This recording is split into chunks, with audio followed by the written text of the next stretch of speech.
इंद्र मेघवाल, जितेंद्र मेघवाल, इन सब पे तो आप नहीं बोले थे। इंद्र मेघवाल, जितेंद्र मेघवाल, इन सब पे तो नहीं बोले थे सर आप। मेरी मर्जी है किसके ऊपर बोलूं नहीं बोलूं, तो आप थोड़ा बताओगे मुझे। लेकिन इसे शायद वो भाई शायद वो मुझे बताएगा मुझे क्या करना है।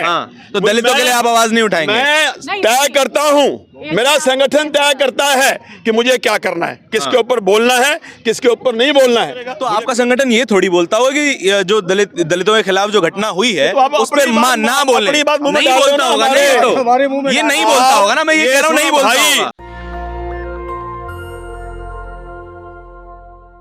नमस्कार, मैं इस वक्त मौजूद हूँ जंतर मंतर पर। गोयल साहब मेरे साथ हैं, जो पंजाब में कल घटना हुई है उसके खिलाफ आज प्रदर्शन कर रहे हैं। और सर, जो कल की घटना हुई है आप उसको बता रहे हैं कि वो खालिस्तानी जो मूवमेंट था वो उसकी दोबारा शुरुआत की बात कर रहे हो। दोबारा आपको ऐसा क्यों लगता है?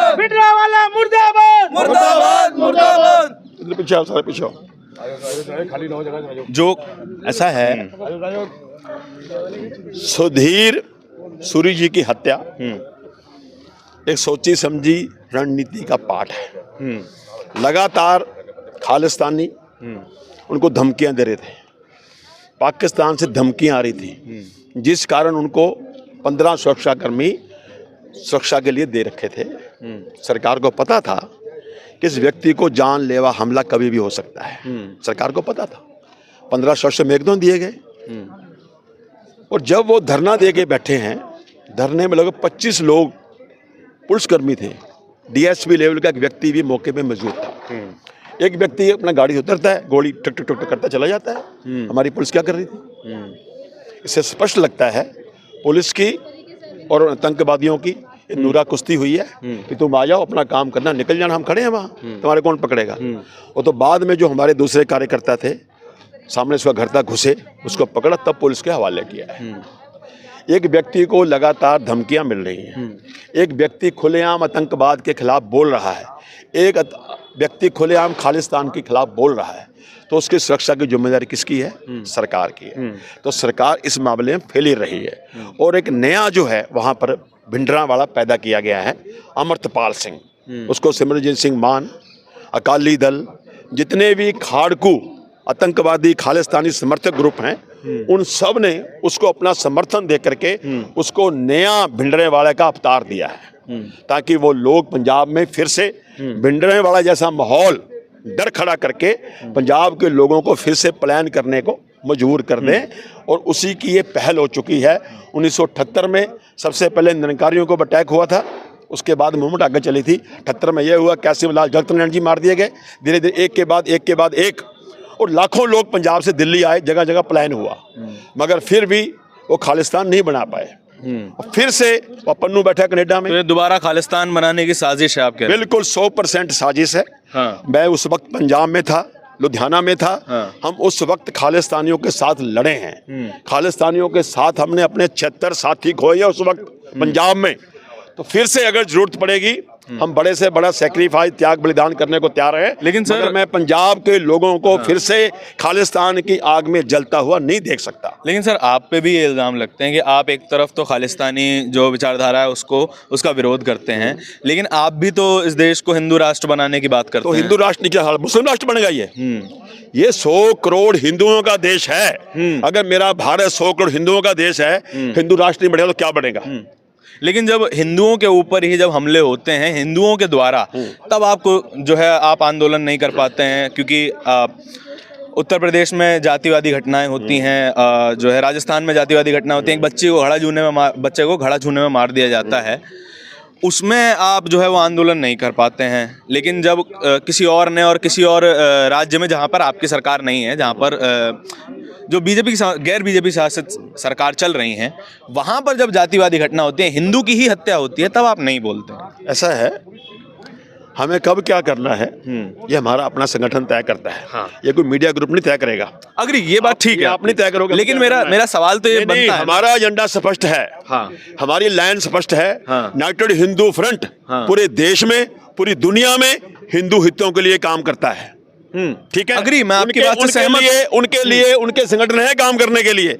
हमें अपने हिंदू हितों के लिए काम करना है। यूनाइटेड हिंदू फ्रंट, लेकिन सर दलित भी तो हिंदू है ना। दलितों के लिए बात होती है, हम खड़े होते हैं। अभी हमारा दलित मार दिया गया सुंदर नगरी में लड़का, उसके लिए हम खड़े हुए हैं। हाँ। अभी हमारा लड़का मार दिया गया बलजीत नगर में, उसके साथ आप खड़े हुए हैं। ऐसा नहीं है दलित हिंदू नहीं है, किसी ने कहा दलित हिंदू नहीं है। दलित हमारा मजबूत भाई है, हमारे साथी हैं। कहीं पर भी देश में, हिंदुस्तान के किसी भी कोने में किसी दलित बहन बेटी के साथ, किसी हमारे भाई के साथ कोई ये न्याय होगा, हम साथ में हैं। सर उत्तर प्रदेश में 2 लड़कियों की हत्या करके, उनका बलात्कार करके उन्हें पेड़ पे टांग दिया गया था लखीमपुर में, बहुत ज्यादा। उसके बाद क्या हुआ था? लेकिन सर आपने उतना हिंदुवादी लोग अंदर चले गए, सीबीआई लग गई। हमने क्या करना उसमें? हम वहां जाते हैं जहां सरकार कार्रवाई नहीं करती, जहां अपराधियों को सरकार बचाने की कोशिश करती है, ताकि हमारे प्रेशर से प्रशासन, सरकार। राजस्थान में तो कांग्रेस की सरकार है, आपने तब भी वहां पे उसके लिए भी आवाज नहीं उठाई, ना ही कोई और हिंदूवादी संगठन में वहां की सरकार ने आवाज नहीं उठाई, वहां के लोगों ने आवाज खूब उठाई है। उनके ऊपर कार्रवाई हुई भी है। सवाल हिंदूवादी संगठनों से सर तन से जुदा करने के कन्हैया मारा गया, उसके ऊपर सारे हिंदू संगठनों ने खड़ा होकर काम किया है। ऐसा नहीं है कि काम नहीं करते, और हर व्यक्ति हर जगह जाकर के काम नहीं कर सकता। हम दिल्ली में रह करके, दिल्ली में होकर के जितना प्रयास अपने हिंदू माताओं, बहनों, बच्चों के लिए, लोगों के लिए कर सकते हैं, हम करते हैं और हमेशा करते रहेंगे। लेकिन मैं उन सवालों पे आपका जवाब चाहता हूं जो विपक्षी आप पर लगाते हैं। आप जब दिल्ली में घटना होती है, क्योंकि दिल्ली में केजरीवाल की सरकार है, क्योंकि बीजेपी की सरकार नहीं है, इसीलिए आप दिल्ली में बहुत ज़्यादा एक्टिव दिखाई देते हैं। अगर मान लीजिए दिल्ली में घटना ना हो, दिल्ली में जो है वो आपकी सरकार ना होती, तो लोग कहते हैं आप उस पर आवाज़ ही नहीं उठाते। ऐसा है, एक आदमी लेके आओ जो ये बात कहता है। पहली बात तो बड़ी बनाई कहानी है आपकी जो मुझे सुना रहे हो आप। ये आप स्टोरी सुन लो भाई, सुनो। बात कही जाती है। नहीं, कोई बात नहीं कही जाती। यहाँ दिल्ली में रह रहे हैं 42 साल से, ठीक है, दिल्ली में रह रहे हैं 42 साल से। 42 साल से 42,000 बार जंतर मंतर पे आए होंगे हम, ठीक है ना, और हर मुद्दे के ऊपर आए हैं। सरकार, किसी सरकार से फर्क नहीं पड़ता, जहां जाति न्याय होगी वहां आते हैं। लेकिन सर इंद्र मेघवाल, जितेंद्र मेघवाल, इन सब पे तो आप नहीं बोले थे। इंद्र मेघवाल, जितेंद्र मेघवाल, इन सब पे तो नहीं बोले थे सर आप। मेरी मर्जी है किसके ऊपर बोलूं नहीं बोलूं, तो आप थोड़ा बताओगे मुझे। लेकिन इसे शायद वो भाई मुझे बताएगा मुझे क्या करना है।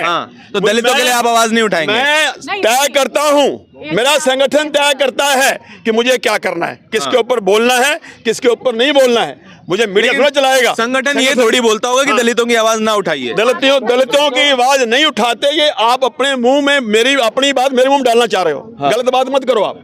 हम दलित मानते ही नहीं, सारे हिंदू हैं, किसी भी जाति के हों। हम किसी भी जाति के हिंदू एक है। हम जाति पाति मानते ही नहीं। यहाँ पर कितने दलित खड़े आपको पता है? यहाँ पर कितने दलित खड़े आपको पता है? नहीं पता आपको?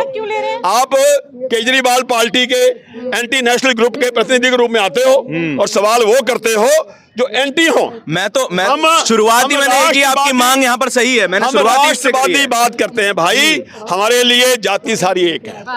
जाति चाहे अनेक, जाति खत्म हो चुकी है आपके लिए। हमको जाति नहीं मानते, सारी जाति एक, सारे हिंदू हैं, हम जाति मानते नहीं। जाति कोई भी हो, हमारा कोई जाति का मुद्दा ही नहीं। जाति का आदमी यहाँ साथ है, अभी साथ में है। यहाँ जाति का मतलब नहीं है कोई, जो हमारे साथ जुड़ा है ना वो जुड़ा है एज ए हिंदू, जाति का नहीं जुड़ा हमारे साथ। आपकी ये बात बिल्कुल ठीक मानता हूँ, जाति के आधार पर नहीं होनी चाहिए चीजें, ठीक है, मैं आपको पूरी तरह सहमत हूँ। लेकिन जब आप कह देते हैं कि मेरा संगठन तय करेगा मुझे कहाँ बोलना है कहाँ नहीं तय करेगा, तो आपका संगठन ये थोड़ी बोलता होगा कि जो दलितों के खिलाफ जो घटना हुई है उस पर ना बोले, नहीं बोलता होगा। ये नहीं बोलता होगा ना, मैं ये कह रहा हूँ नहीं बोलता भाई। हमारी कोई बात ही नहीं होती, समझे नहीं आप? ओखला में 2 दलित लड़कियों घर में घुस करके मुसलमानों ने मारा था, उनके बलात्कार किए थे। लेकिन जाके घर में घुस करके बिल्कुल गलत हुआ था, निकाल के लाए थे, बिल्कुल गलत हुआ करवाए थे वो, ठीक है ना? मैं कह रहा हूँ बिल्कुल गलत हुआ था, आपने आवाज उठाई, मैं उसका शुक्रिया अदा करता हूँ आपका। लेकिन जब हिंदू ही हिंदू पर अत्याचार करता है तभी भी तो मैंने सारी खबरें सुनाई थी सर, ये सारी बातें बताई थी। ऐसा है, सुनो, जब हिंदू पर अत्याचार करता है तब भी तो सवाल बनता है ना। मेरी बात सुनो, जहाँ करना है कहाँ नहीं करना है ये मुझे तय करना है, मुझे आप नहीं बताओगे, ठीक है? मेरे अपने संगठन के मुद्दे होते हैं, समय होता है, इशू होते हैं, जो हमें लगता है जिस मुद्दे के ऊपर काम करना है हम डट के काम करते हैं। हम किसी के कहने से, किसी के उकसाने से, तो जब किसी के बहकावे में काम नहीं करते। जब हिंदू ही हिंदू के लिए खिलाफ हो जाए तब तो बोलना पड़ेगा ना सर। बोलते हैं, जहाँ जरूरत पड़ती बोलते हैं हम। आपसे थोड़ा पूछने आएंगे, आपसे पूछने नहीं आएंगे ना, आपकी राय लेने आएंगे। ठीक है ना, आप राय देने वाले होते कौन है हमारे को? नहीं, मैं कोई नहीं होता आपको राय देने तो वाला, हमारा बिल्कुल, संगठन मैं सवाल पूछने वाला तो होता हूँ ना आपसे। आपने सवाल पूछा, जवाब दे दिया ना आपको। चलिए, बहुत अच्छा है कि देखिए, आप जहां भी हिंदुओं के खिलाफ हिंदू द्वारा जो भी घटनाएं होती हैं, लेकिन उस पर कोई जो है अपनी चुप्पी नहीं तोड़ता है। वो क्यों नहीं तोड़ता है, उसका जवाब आपको मिल गया है। जब अपराधी मुसलमान हो तब सवाल होते हैं, जब अपराधी हिंदू हो और ख़ासकर अपर कास्ट हिंदू हो तब कोई सवाल नहीं होता है। साफ उन्होंने बोला कि मुझे कहाँ आवाज़ उठानी है, कहाँ नहीं उठानी है, वो मुझसे आपसे पूछेंगे नहीं। यानी कि सीधा मतलब ये है कि अगर हिंदू ही हिंदू के खिलाफ जब हो जाए तब ये लोग चुप हो जाते हैं।